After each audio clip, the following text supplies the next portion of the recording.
Un nuevo mundo es posible. Un nuevo mundo es posible cuando sembramos para cultivar las enseñanzas de un pasado, la sabiduría de un anciano, el derecho y el deber de cada ciudadano. Soy el joven, el viejo, el agricultor, el obrero, la esperanza, la entrega, el trabajador, la enseñanza, la comunicación, la tregua. Bailo una música serena, rumbera, eterna sandunguera, de penas, oportunidades y metas accesibles. Un nuevo mundo es posible. Un nuevo mundo es posible.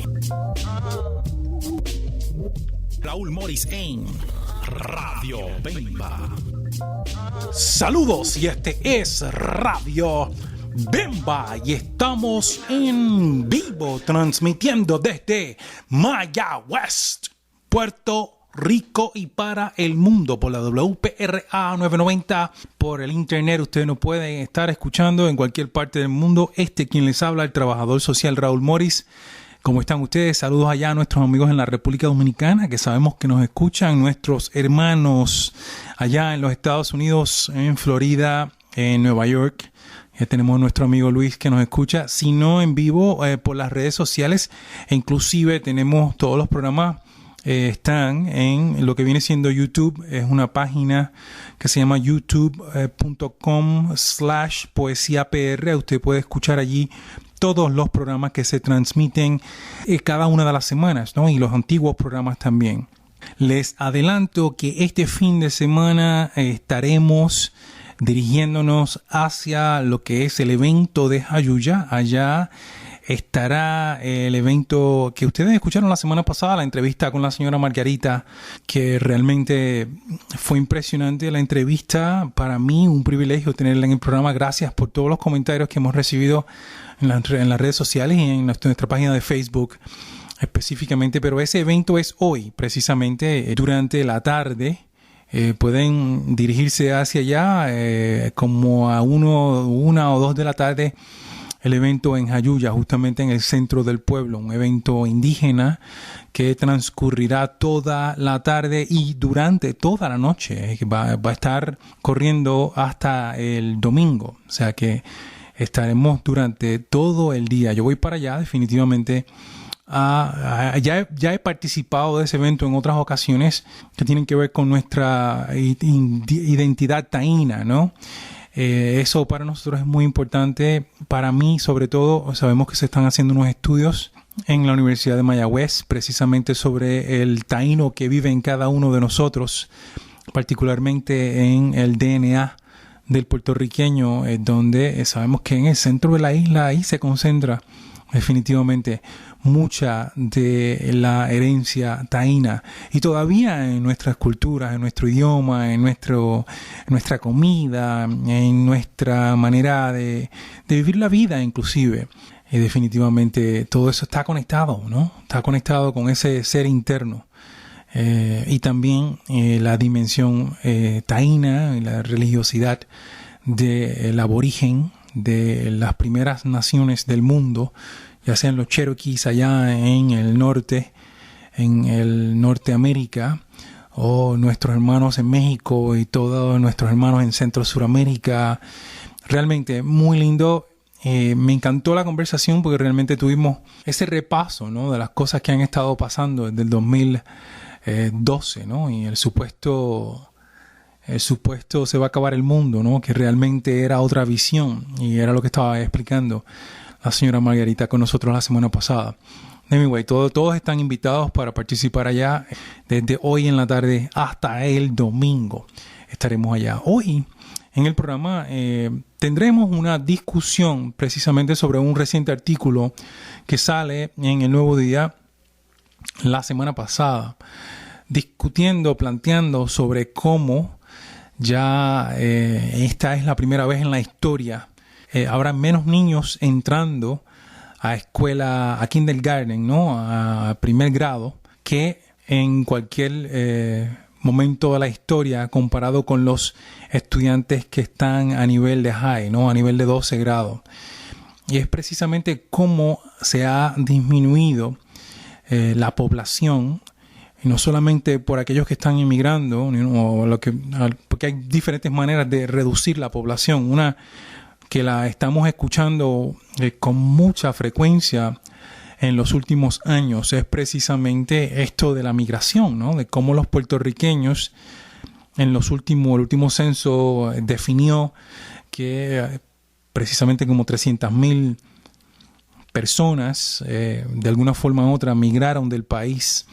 Y también se habla de que en la área de Florida, centro de Florida, Orlando, Tampa, toda esa zona, y claro está Miami, ¿no? Aunque no tantas personas se han ido en esa dirección, pero sabemos que hay una alza en los puertorriqueños en esas áreas. Inclusive lugares como nosotros transmitimos no hace tanto, el año pasado hicimos una transmisión desde un lugar llamado Lakeland, ¿no? Allá en Florida, que es entre Orlando y Tampa, y que se ven inclusive para nosotros muy impresionantemente, vimos banderas puertorriqueñas, y ahí principalmente quienes viven son personas blancas, de estas blancas pobres, que se consideran, ¿no?, que es mucha de la población, es la gran población de los Estados Unidos.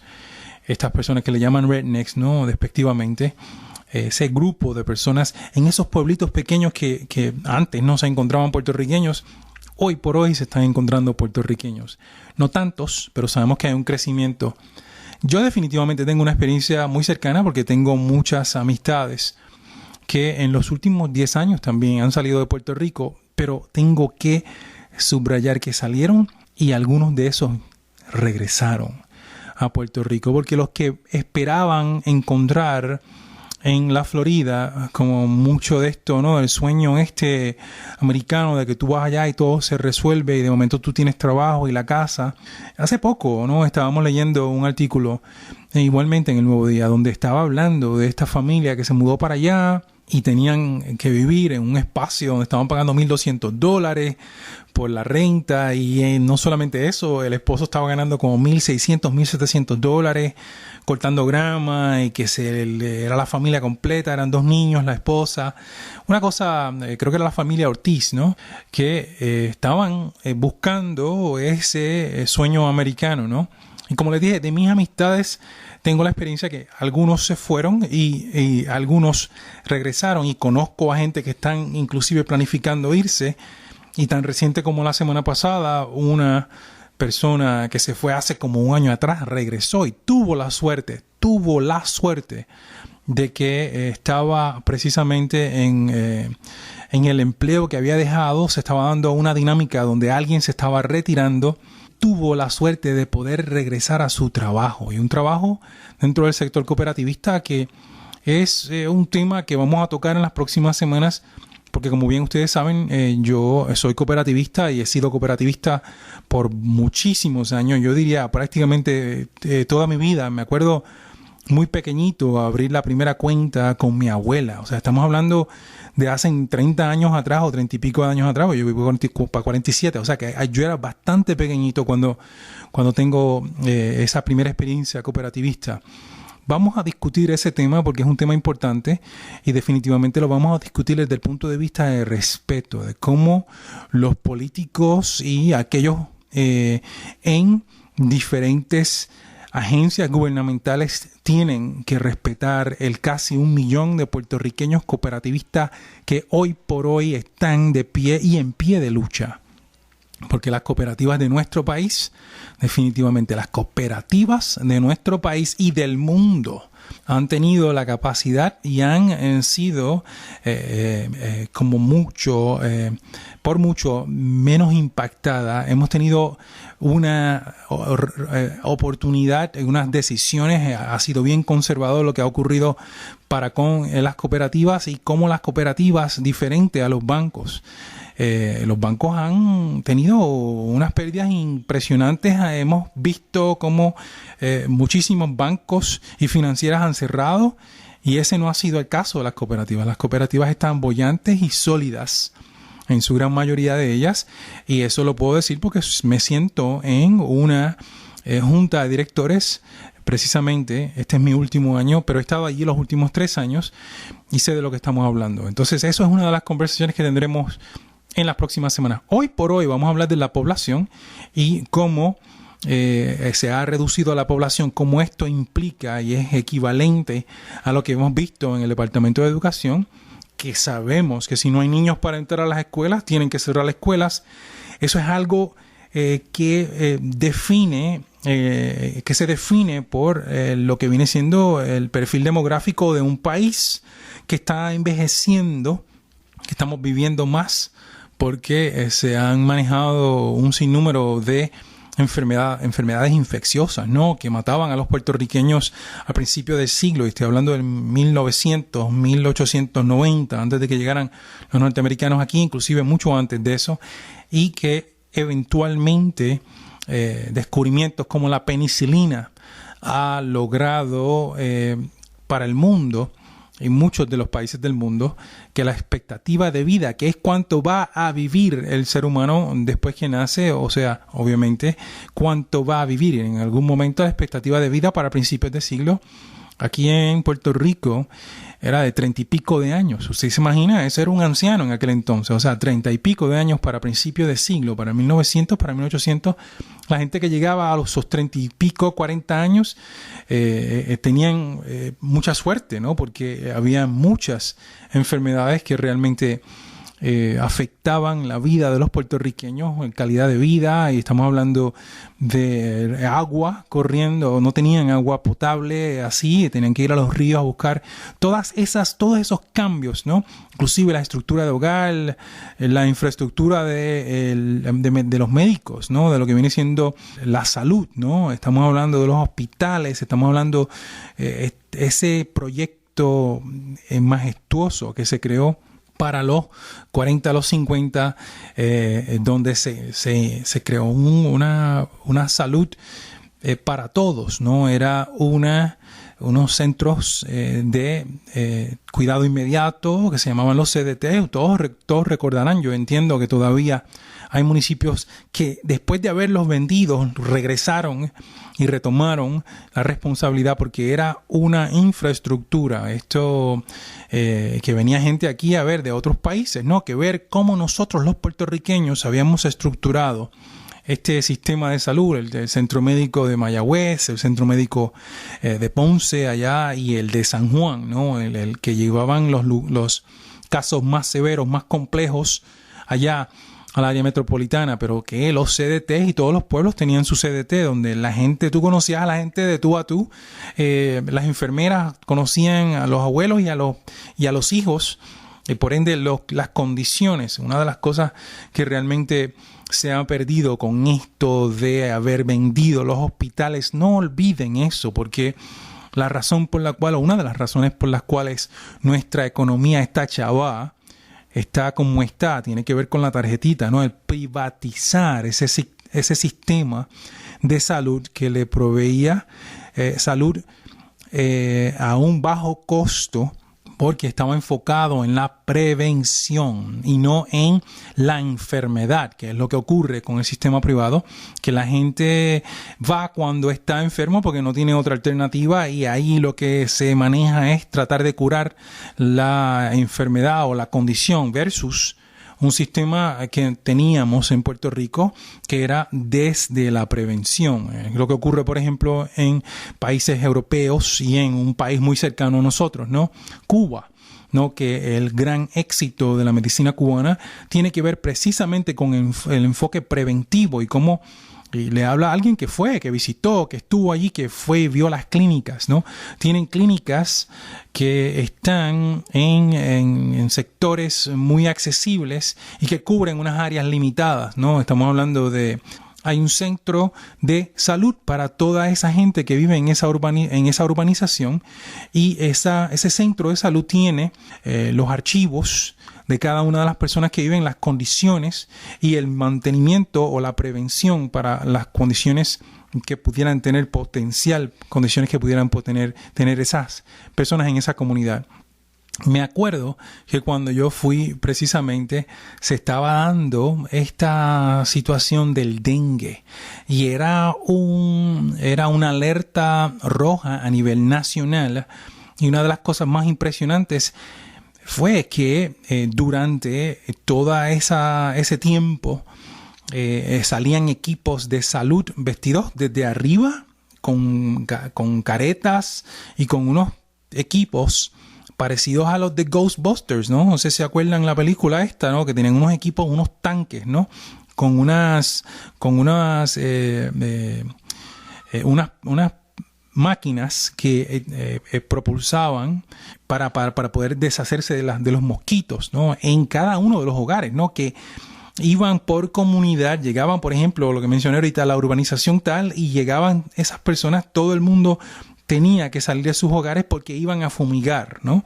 Cada uno de esos lugares, claro, lo hacían con anticipación, se les decía que guardaran las comidas y que los animales tenían que salir, toda esa dinámica bien organizado, o sea, bien organizado.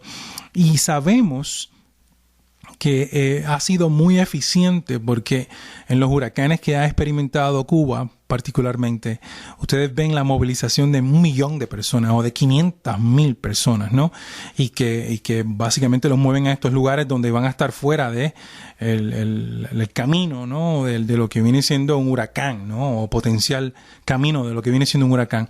Cosas que realmente funcionan y que en un sistema como el cubano es tan eficiente para precisamente ahorrarse, que es lo que nosotros realmente no entendemos, porque de nuestra desgracia o de las situaciones difíciles, por ejemplo, salud es un ejemplo perfecto, ¿no?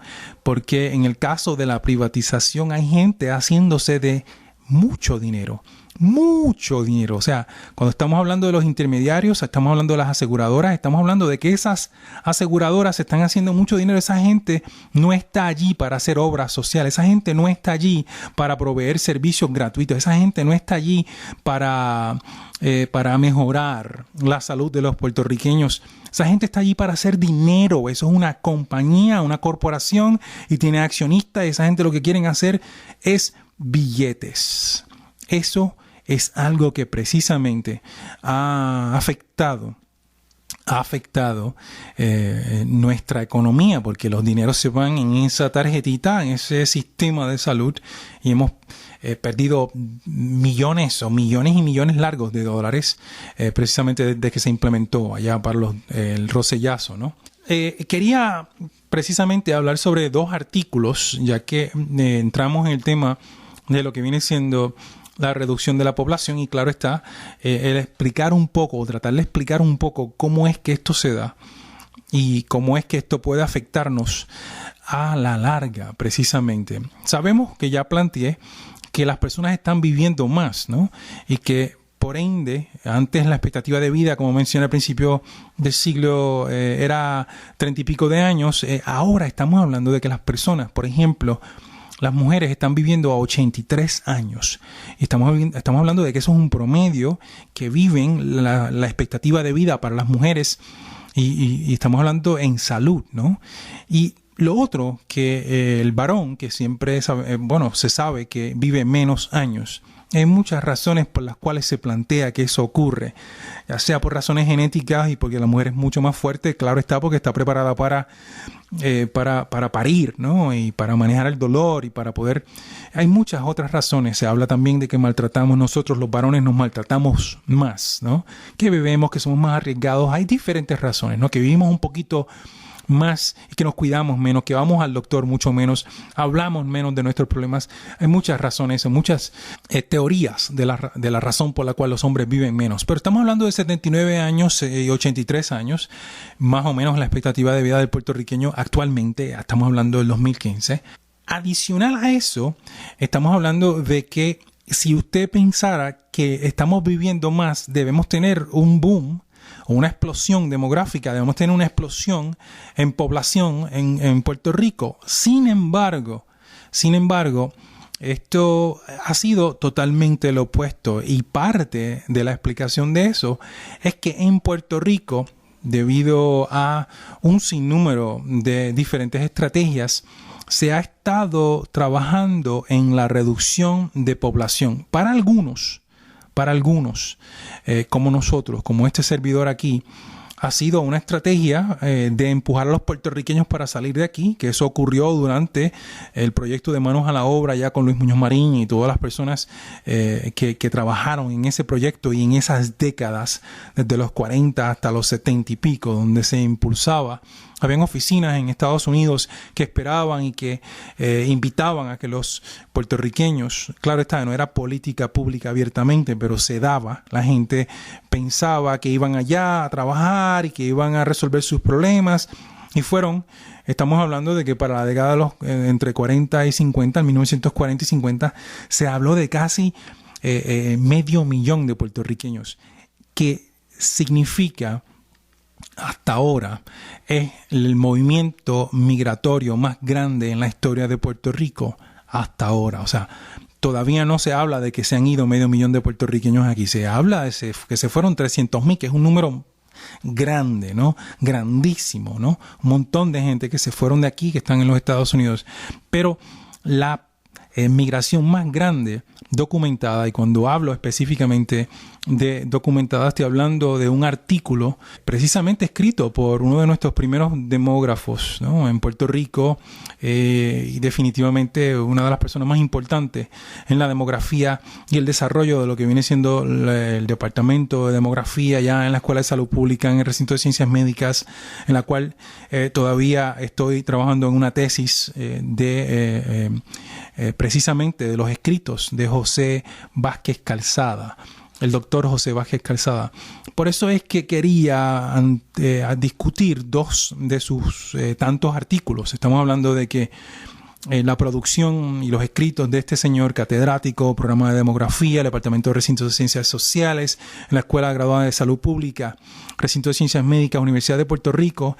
Estamos hablando de que uno de los artículos que vamos a discutir hoy se escribió precisamente para el 66. Estamos hablando de que yo todavía no había nacido, yo nací en el 68.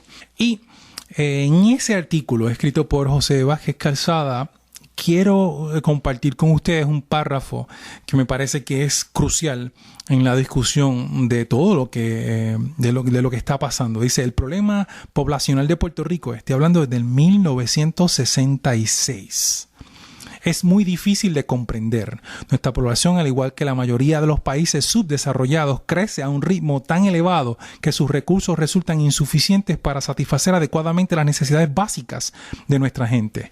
El extraordinario progreso económico que hemos observado en Puerto Rico se debe en gran parte a nuestra situación ventajosa en relación con los Estados Unidos de Norteamérica, el país más rico del mundo. Esto lo dice el señor José Vázquez Calzada en el 1966 y dice: pero en nuestro afán de hacer correr nuestra economía desesperadamente para poder contrabalancear el rápido crecimiento de nuestra población, hemos caído en uno de los enredos económicos más intrincados que puede uno imaginarse. Estamos peligrosamente embrollados. Y cada día dependemos más y más de los inversionistas extranjeros y definitivamente estamos hablando del 1966. O sea que ya de que profesionales con el calibre de José Vázquez Calzada estaban pronosticando que esta deuda o esta que todavía no se había desarrollado la deuda esta extranjera y los buitres, o sea, esas cosas ocurrieron en el desarrollo y en la globalización, ¿no? Es cuando se da toda esta otra dinámica de estos buitres, aunque ya durante mitad del siglo, la revolución industrial que ocurre en la segunda mitad del 1950 hasta el 2000, ¿no?, del siglo del 1900. Esa dinámica, estamos hablando de que ya se estaba visualizando para el 66, aunque ese gran desarrollo, como le estaba mencionando, esta industrialización de Puerto Rico, que ocurre precisamente cuando se empiezan a bajar la gente del campo a la ciudad, se crean los residenciales públicos. Estamos hablando para el 1900 y el 1950. Esa dinámica, todos los residenciales públicos que, por ejemplo, ustedes conocen, se crearon en esa primera mitad de siglo.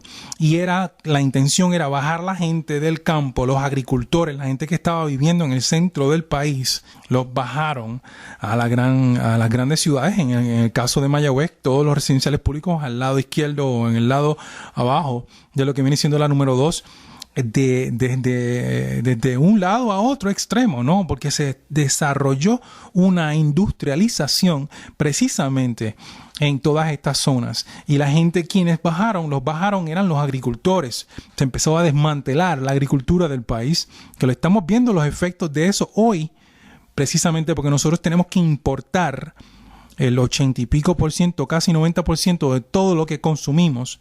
Tengo que hacer un paréntesis dentro de ese comentario y felicitar a la directora de lo que viene siendo el Departamento de Agricultura, precisamente porque hemos estado viendo un montón de áreas en Puerto Rico sembradas. Es muy lindo y muy precioso ver eso, porque realmente es la esperanza que tenemos. Las soluciones para nuestro país, aparte del cooperativismo, están en sembrar, en regresar a la tierra y sembrar. Ya no hay que hacerlo como lo hacían antes, con el machete. Ahora hay tecnología, ahora hay maquinaria, ahora podemos hacer cosas mucho más eficientes en menos espacio de terreno.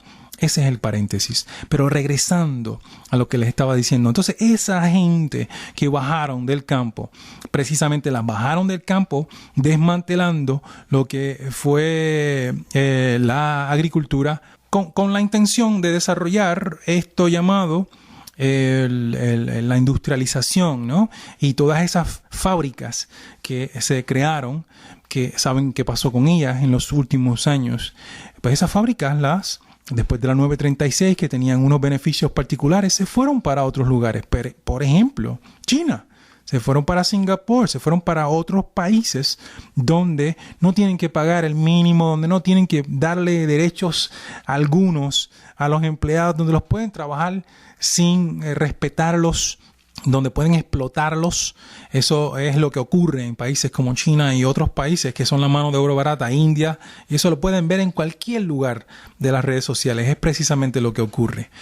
Esto parece ser uno de los temas que estaremos discutiendo, porque no nos va a dar para entrar en el segundo artículo, precisamente el artículo sobre lo que viene siendo la población y la disminución de lo que viene siendo las pariciones, ¿no? De cómo en Puerto Rico se ha dejado de parir hace muchos años ya, hace varias décadas, y hay una reducción impresionante donde ya no se está pariendo el reemplazo del puertorriqueño. O sea, el niño que va a reemplazar al papá y a la mamá, ya estamos prácticamente en cero. Eso significa que la reducción de población no es equivalente exclusivamente a que la gente se ha ido de Puerto Rico, sino que también hemos dejado de parir. Vamos a dar el tema para el próximo programa. Queremos nuevamente invitarlos a el Mercado Orgánico de Rincón, el que está en Ponce, que también es este fin de semana, o sea, hoy, y después para Jayuya. Jayuya está el evento de los indígenas, los taínos, que se estará dando hoy sábado y mañana domingo. Y claro está, en Rincón, mañana domingo desde las 8 de la mañana. Este ha sido otro programa en vivo desde Mayagüez, Puerto Rico. Radio Bemba. Cuídense mucho y bendiciones. Para contactar a Radio Bemba, ustedes pueden comunicarse vía teléfono 787-222-5590. Este es el celular de este servidor Raúl Morris. Igualmente pueden contactarnos vía las redes sociales. Ustedes encontrarán que Facebook estamos como Radio Bemba Puerto Rico 990 WPRA. Nos pueden definitivamente también encontrar en Twitter. Radio Bemba WPRA 990. Estamos para servirle, escuchar sus aportaciones a este programa y a la vez agrandar el conocimiento como parte de este cerebro colectivo que compartimos hoy en día con lo que viene siendo el Internet y las redes del mundo. Gracias y hasta la próxima.